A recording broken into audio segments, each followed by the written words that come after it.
말씀은 데살로니가전서 4장 1절에서 12절 말씀까지입니다.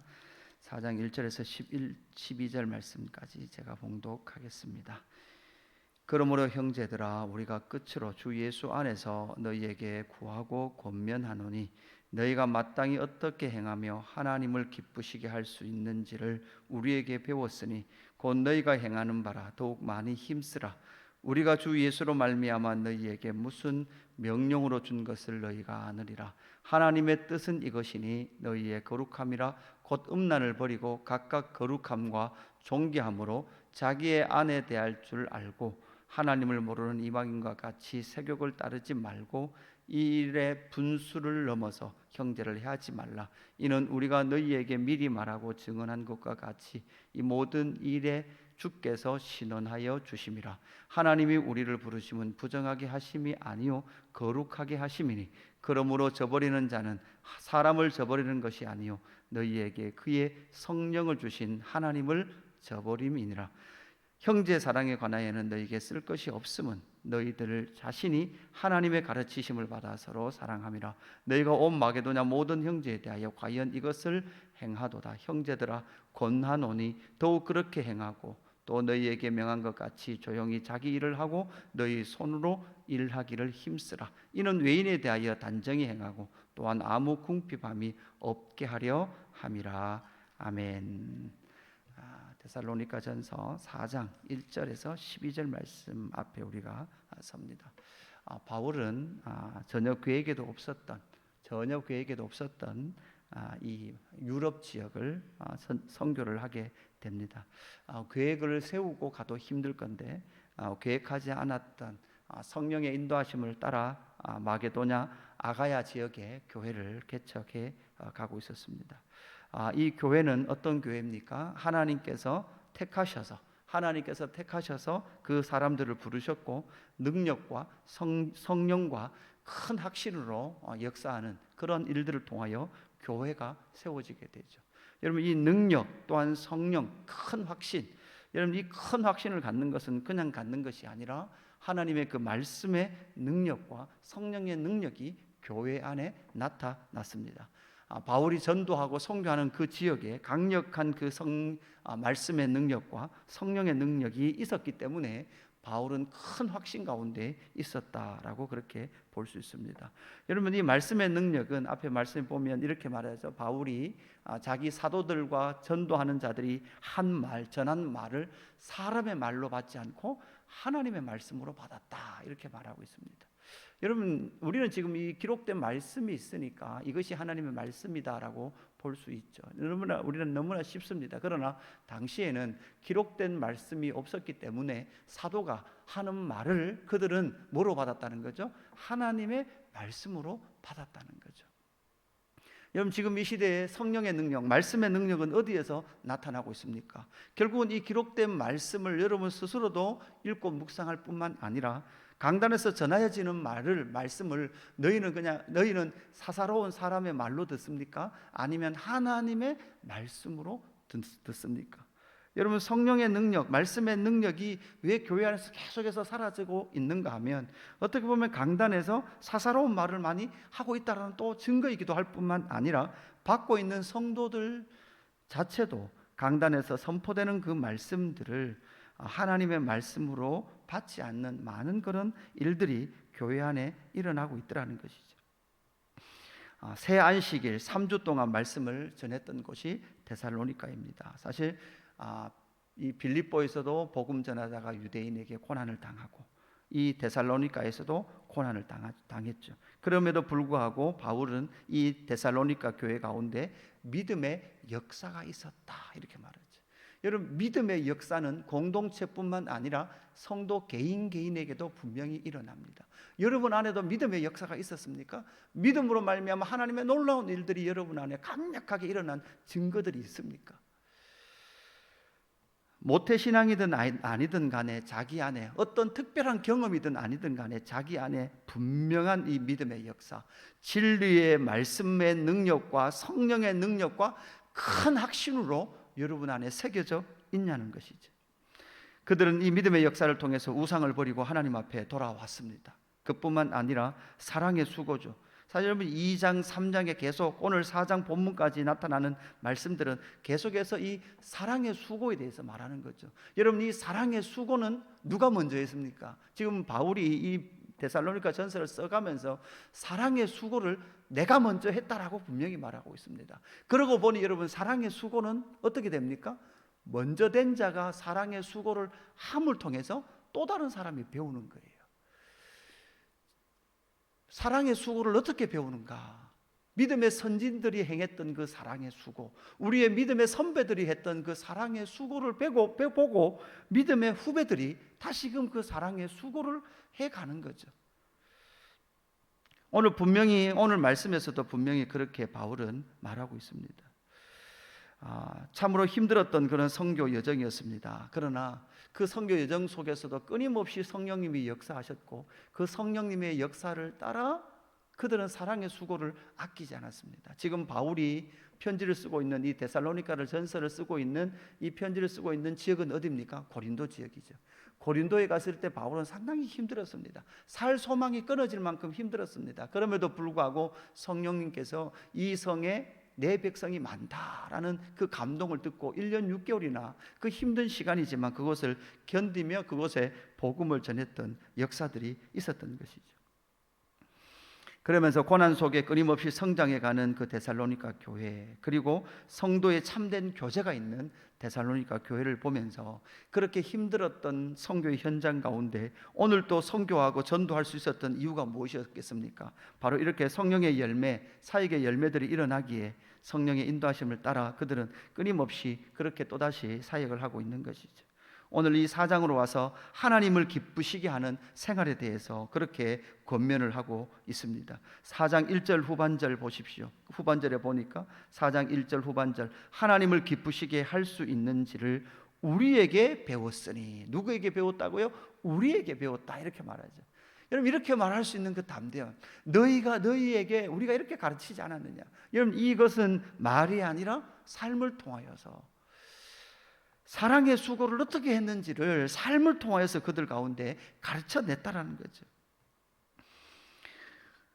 우리에게 배웠으니 곧 너희가 행하는 바라. 지금 그들도 행하고 있습니다. 그러나 더욱 많이 힘쓰라, 이렇게 말하면서 달리고 있는 말에게 채찍을 가하듯이 너희도 지금 그렇게 행하고 있지만 더욱 많이 힘을 써라, 이렇게 말을 하고 있습니다. 그렇게 가르치고 있는 거죠. 여러분 우리는 알아야 됩니다. 하나님을 기쁘시게 할 수 있는 것, 여러분 이것은 율법이나 정죄의 그러한 권면이 아닙니다. 여러분 하나님을 기쁘시게 할 수 있는 것은 어디에서 시작됩니까? 사랑에서 시작됩니다. 여러분 모든 성도들이 그들의 삶의 중심에 어떻게 하면 하나님을 기쁘시게 할 수 있을까라는 그 마음이 있다면, 모든 성도들의 그 심장에 그것이 새겨져 있다면 교회가 얼마나 아름다울까요? 교회가 얼마나 행복할까요? 믿음이 얼마나 아름답고 행복할까요? 온 삶이 하나님을 기쁘시게 하는 삶. 근데 그 기쁘시게 하는 삶은 누군가 그 삶을 살고 있거든요. 그걸 보고 배우게 되는 거거든요. 여러분 오늘 이 아침에 기도의 자리에 오신 여러분들은 정말 여러분의 모든 기도와 헌신의 삶이 나의 어떠한 보응이나 보상이 아니라 하나님을 사랑하기 때문에 내 삶이 하나님을 온전하게 하나님께 기쁨이 되기를 원합니다라는 그 모습의 사랑의 수고가 이웃들에게, 여러분 자녀들에게, 여러분 자녀들이 우리 아버지는, 우리 엄마는 신앙생활 하는 것 같은데 뭔가 좀 율법적이야, 안 하면 혼나고 하면 뭐가 보상이 있고, 이걸 넘어서 그 중심에 누가 가장 잘 알까요? 가장 가까운 사람이 잘 알거든요. 정말 하나님의 기쁨이 되기를 원하는, 하나님을 기쁘시게 하기를 원하는 그 신앙이 세워질 때에 그 많은 사랑의 수고가 이렇게 하나님의 기쁨이 되기를 원하는 그것에서부터 시작되었다라는 것이 이웃에게 흘러가게 된다라는 것이죠. 그러면서 그 너희가 더욱 많이 힘쓰라라고 말하면서 하나님을 기쁘시게 하는 것에 방해되는 것들, 저해되는 것들에 대해서 우리에게 명령을 하고 있습니다. 여러분 그러면서 3절에 보니까 하나님의 뜻은 이것이니 너희의 거룩함이라 곧 음란을 버리고, 이렇게 말합니다. 그러니까 하나님을 기쁘시게 하는 건데 4절에 보니까 각각 거룩함과 존귀함으로, 이렇게 말합니다. 각각 거룩함과 존귀함으로 너희가 하나님을 기쁘시게 해라, 이렇게 말을 하고 있습니다. 지금 바울이 지금 있는 곳은 어디입니까? 고린도입니다. 여러분, 고린도는 음란의 대표적인 도시죠. 고린도는 너 참 고린도 사람 같다 이렇게 말하면 곧 뭐예요? 너 참 음란하다, 이런 말이거든요. 그 음란한 도시 안에 데살로니가 성도들에게 편지를 써보내면서, 데살로니가는 그렇지 않았을까요? 아니요, 데살로니가도 마찬가지였습니다. 그들의 종교는 신녀, 신창이라고 말하죠. 신녀들, 신의 계시를 받은 여인들과 신의 계시들을 받은 남자 사제들이 성적인 관계를 맺으면서 그들의 종교 행위를 하는 것들이 아주 많았던 그 도시 속에 그들은 살았습니다. 특별히 도시 문화라 그랬지 않습니까? 각각의 들어왔던 사람들이, 각각의 문화 가운데 왔던 사람들이 음란과 음행을 행하면 종교 행위뿐만 아니라 자신의 몸을 그렇게 사용하는 일들이 수없이 일어났던 곳이 바로 도시였습니다. 여러분, 미국의 문화를 보면요, 미국이 이제 이민을 받아들이면서, 아주 많이 받아들이면서 미국 사회가 정말 큰 몸살을 앓는데, 그러면서 이제 너무 사회가 타락하니까 이 술을 금했다 그래요. 술을 못 만들도록 하면서 컸던 것이 마피아라 하더라고요. 그러니까 몰래 술을 팔면서 마피아가 더 커져 버렸던 것이죠. 이것처럼 미국이 각각의 나라의 그러한 이민을 받아들이면서 그렇게 대사회의 혼란을 겪었던 것처럼, 이 도시 사회였던 이 데살로니가라는 이 지역에도 많은 사람들이 몰려들면서 음행과 음란과 그러한 일들이 넘쳐났다라는 것이죠. 그러면서 바울은 4절에 다시 한번 보면, 각각 거룩함과 존귀함으로 자기의 아내를 대할 줄 알고, 이렇게 말합니다. 여기서 이제 여러분 각주가 달려 있죠. 그 자기의 아내라는 각주의 밑에 오면 헬라에 자기 몸을 절제할 줄 알고, 이렇게 되어 있습니다. 그래서 여기서 번역이 정확하게 원어의 뜻에 번역하기가 참 어려운 그런 문장 구조를 원어로 보면 가지고 있습니다. 그래서 세 가지로 번역이 가능한데요, 각각 거룩함과 존귀함으로 자기의 아내 대할 줄 알고, 이게 첫 번째 해석이고요. 두 번째는 각각 거룩함과 존귀함으로 자기의 몸을 대할 줄 알고, 이 번역도 가능합니다. 세 번째는 아주 강조하는 표현인데요, 각각 거룩함과 존귀함으로 자기의 아내, 이렇게 아내 몸인데, 이건 하나는 성기를 상징하는 해석의 단어로도 해석이 가능합니다. 그래서 그들이 이 땅 가운데 살아가는, 하나님을 사랑하고 하나님 앞에 기쁘심이 되기를 원하는 그 삶을 살아감에 있어서 방해되는 것이 있는데, 그것은 무엇인가 하면 자기의 이 몸을 하나님을 기쁘시게 하는 거룩한 성전으로 드리기를 원하심에도 불구하고, 그들이 그들의 몸을 이 세상의 음란과 음욕과 세욕에 내어놓고 그곳에 빠져 사는 그 삶을 살지 않도록 권면하고 있는 것이죠. 여러분, 그래서 우리는 바울의 이 많은 편지들 속에서 특별히 여러분 이 자기 아내 사랑하는 일에 대하여 거의 많은 성경에서 권면하고 있다는 거죠. 그리고 어떤 사람들은 바울이 결혼 안 했다, 확실하다. 왜냐하면 편지 쓸 때마다 아내 이야기를 하니까 결혼해보면 그렇게 쉽지 않을 건데, 그렇게 농담을 하는 사람도 있더라고요. 그러나 여러분, 우리는 알아야 합니다. 여러분, 이 원어의 첫 번째 해석인 아내를 거룩함과 존귀함으로 대할 줄 아는 것. 여러분, 그러면 여러분 보십시오. 성경은 절대 여인을 비하하거나 성적 대상으로 그렇게 여기지 않습니다. 여기서 몸이라는 것은 여러분 아내로 번역해도 되죠. 아내도 자기의 몸이거든요. 한 몸이거든요. 그러니까 아내를 대하는 거, 곧 누구를 대하는 거예요? 나를 대하는 거예요.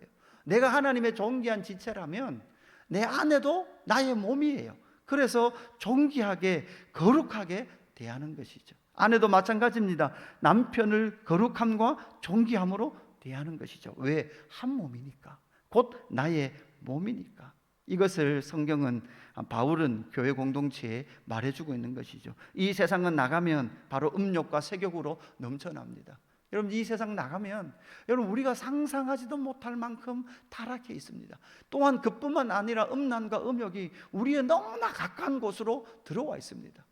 여러분, 휴대폰 속에는요, 우리 아이들이 보는 그 휴대폰 속에는요, 온갖 음란과 세욕의 세상들이 다 들어와 있습니다. 여러분, 이것을 어떻게 이길 수 있는가 하면 바로 남편이 자기 아내를 거룩함과 존귀함으로 대하면서, 여러분 그렇게 대할 때 우리의 자녀들 역시도 바로 그 부부의 관계를 보면서 저 부부의 관계가 너무나 아름답다라는 것을 알 때에 이 세상의 음욕과 세욕의 그 세계관 가운데로 빠져들어가지 않을 수 있다라는 것이죠. 5절에 보니까 하나님을 모르는 이방인과 같이, 여러분 그러니까 하나님을 모르는 이렇게 돼 있죠. 이것은 성경에 나타난 하나님, 성경이 말하는 그 하나님을 그들은 모르는 거죠. 그러니까 그들은 어떻게 합니까? 세욕으로 그들을 인생을 채워가는 것이죠. 이혼이 얼마나 많습니까? 여러분 대놓고 이혼하고, 아니요 이혼하지도 않으면서도 대놓고 남편이 바람을 피는 거 알면도 불구하고 그죠? 이혼하지 않고 그냥 살아가는 거죠. 각각 그냥 자신의 육체의 정욕을 따라 살아가는 일들이 지금 이 세상, 이 나라 안에도 넘쳐난다는 것을 우리는 알아야 합니다.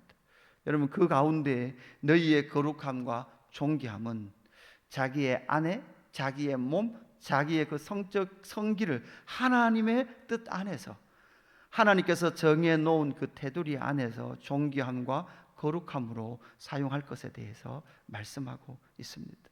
여러분 이렇지 않으면 형제를 해하게 됩니다. 이런 일들은 6절 후반절에 보니까 이 모든 일에 주께서 신원하여 주심이라. 이건 결국은 하나님은요, 이 자신의 거룩함과 존귀함을 지키지 못한 자들에 대하여 분명히 징계하신다, 심판하신다는 거죠. 보복하신다는 거죠. 그뿐만 아니라 이 일은 8절에 보십시오. 그러므로 저버리는 자는 사람을 저버림이 아니요 너희에게 그의 성령을 주신 하나님을 저버리는 것이다, 이렇게 말합니다. 그래서 우리의 그런 거룩함과 존귀함, 특별히 아내를 대하고 성적인 것을 지켜냄을 통해서 하나님을 저버리지 않도록 할 것에 대해서 권면하고 있습니다. 또한 하나는 무엇입니까? 9절에서 12절까지는 11절 보십시오. 또 너희에게 명한 것 같이 조용히 자기 일을 하고 너희 손으로 일하기를 힘쓰라, 이렇게 말합니다. 여러분 조용히 자기 일을 하고 너희 손으로 일하기를 힘쓰라라는 것은, 여러분 이렇게 조용히 자기 일을 하면서 손으로 일을 하면서 그런 무엇을 합니까? 경제 활동을 하죠. 여러분 9절과 12절은 그 데살로니가 도시 안에서 너희들이 어떤 경제 활동을 하며 살아야 되고, 그 경제 활동을 통하여서 너희들이 9절 형제 사랑에 관하여 너희에게 쓸 것이 없음은 너희들 자신이 하나님의 가르침을 받아 서로 사랑함이라. 너희가 온 마게도냐 모든 형제에 대하여 과연 이것을 행하도다 라는 말씀을 통해서 지금 뭐 하고 있다는 거예요? 그들은 그들의 경제 활동을 통하여 수입을 얻게 되고, 수입을 얻은 것을 요즘 뭐 하고 있다는 것이죠? 지금 나눠주고 있는 것이죠.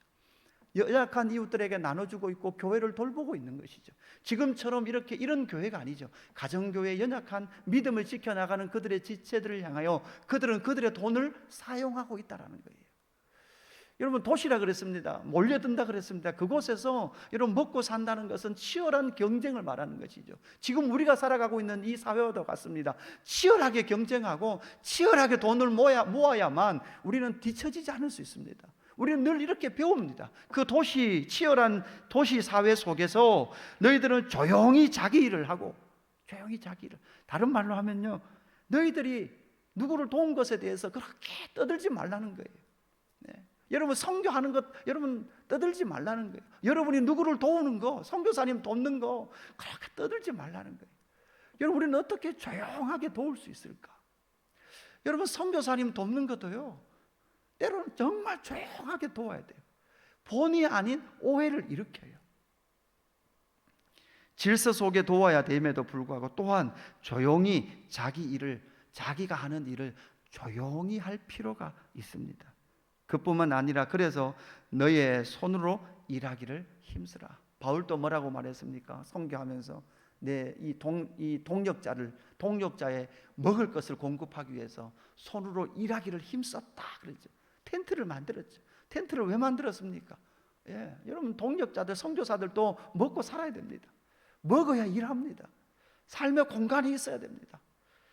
그럴 때마다 바울은 선교도 하고 전도도 하고, 그뿐만 아니라 때로는 그러한 선교비의 수익을 얻기 위하여 손으로 일하기를 멈추지 않았던 것이죠. 여러분 우리는 손으로 일하는 것은 좀 약간 천한 것이고, 목회자가 설교하고 강단에 서는 것은 참 거룩한 일이다라고 생각하지만 그렇지 않습니다. 손으로 일하는 그 일도 거룩합니다. 문제는 그 일을 함을 통해서 목적이 무엇이고 그 일함의 수입을 어디에 쓰는가, 그것이 바로 중요한 것이죠. 그렇게 할 때 12절, 이는 의인에 대하여 단정히 행하고 또한 외인에 대하여 단정히 행하고 또한 아무 궁핍함이 없게 하려 함이다. 여러분, 이 결론에 보면 결국 여러분, 너희 손으로 열심히 일하면 하나님은 우리를 궁핍하게 하지 않으신다는 것이죠. 때로는 궁핍하게 되는 일들이 일어날 수 있습니다. 그럴 때는 어떻게 합니까? 형제들이 열심히 인하여 그 지체를 돌아보게 되는 것이죠. 오늘 이 4장 말씀의 1절부터 12절까지가 결국은 사랑의 수고, 이제 내일 보게 될 이제 13절부터는 이제 무엇입니까? 소망의 인내에 관하여서 우리에게 알려주고 있습니다. 여러분, 사랑의 수고를 하고 계십니까? 여러분, 오늘 이 말씀들을 기억하면서 사랑의 수고는 음란을 버리고 거룩과 존귀함을 지켜나가는 것뿐만 아니라 열심히 일하고, 그러면서 형제를 돌보며 교회를 돌보고 선교사들을 돌보며 우리의 삶을 살아 나아가는 그 신실함을 통하여 사랑의 수고를 행하는 저와 여러분 되기를 주님의 이름으로 축복합니다. 기도하겠습니다. 하나님 아버지, 참 많은 수고를 하고 있습니다. 하나님, 예수 그리스도 교회 믿음의 공동체 성도 한 사람 한 사람 사랑의 수고를 하며 그렇게 힘쓰고 있습니다. 그런데 이 데살로니가 오늘 본문을 통하여 다시 한 번 더 너희를 권하노니 더욱 힘쓰라라고 권면하고 있는 사도의 권면 앞에 섭니다. 하나님, 우리의 거룩과 순결한 삶을 다시 돌보게 하여 주시옵소서. 하나님, 무너진 영역이 있다면 다시금 말씀의 능력으로 일어나게 하여 주셔서 하나님, 내가 거룩하니 너희도 거룩하라라고 말씀하시는 그 거룩함이 내 몸에까지 영향을 미쳐 내 몸조차도 하나님의 거룩한 성전이 되어서 하나님을 기쁘시게 하는 몸이 될 수 있도록 성령 하나님 역사하시고 인도하여 주옵소서. 하나님, 수많은 유혹 가운데도 믿음 지켜내는 저희들 되게 하시고 우리의 다음 세대 될 수 있도록 인도하여 주옵소서. 하나님, 열심히 일하게 하여 주시옵소서. 그 모든 일함의 중심이 하나님의 기쁨, 하나님의 영광, 그 영광이 될 수 있도록 성령 하나님 인도하시고 우리 행하는 모든 그 일들이 하나님 조용히 하나님 우리의 자랑이 아니라 하나님의 기쁨, 하나님의 사랑, 하나님의 영광이 될 수 있도록 성령 하나님 인도하시고 역사하여 주옵소서. 감사함을 드리며 구주 예수 그리스도의 이름으로 기도드리옵나이다. 아멘.